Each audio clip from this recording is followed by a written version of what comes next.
अस्सलाम वालेकुम दोस्तों, उम्मीद करता हूँ सब खैरियत से होंगे। तो दोस्तों आज तारीख़ है 20 जनवरी 2024 और दिन है आज हफ्ता का। तो दोस्तों आज मैं एक दफ़ा फिर से पहुँच चुका हूँ वज़ीराबाद जंक्शन पर कैप्चर करने के लिए 102 डॉन सबक रफ्तार रेल कार।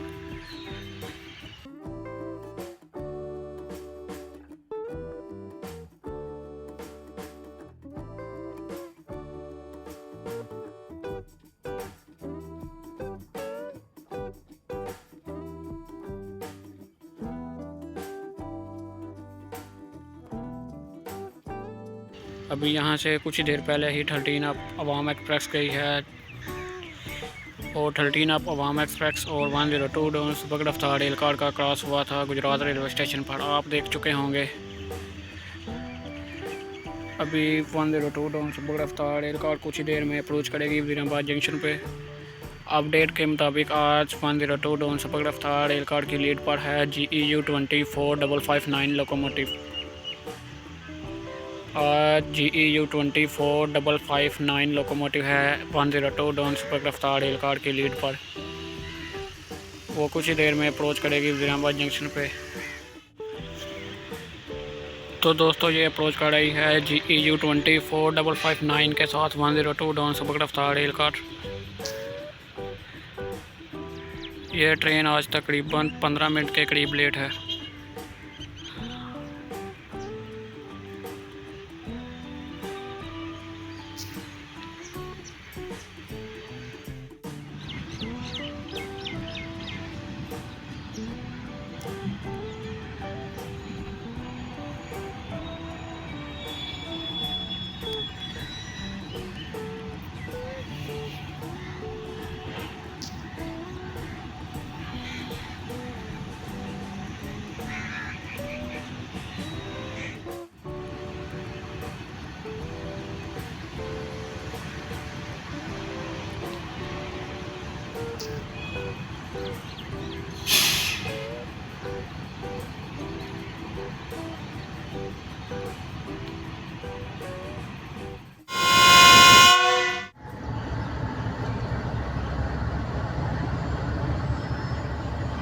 तो दोस्तों 1 मिनट स्टॉप पूरा करने के बाद अब 102 डॉन सबक रफ्तार रेल कार रवाना हो रही है वज़ीराबाद जंक्शन से।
तो दोस्तों मिलते हैं किसी और नए एक्शन और नई वीडियो के साथ। तब तक के लिए अल्लाह हाफिज़। अपना भी ख्याल रखिएगा, अपनों का भी। चैनल को लाइक शेयर एंड सब्सक्राइब ज़रूर कर दें।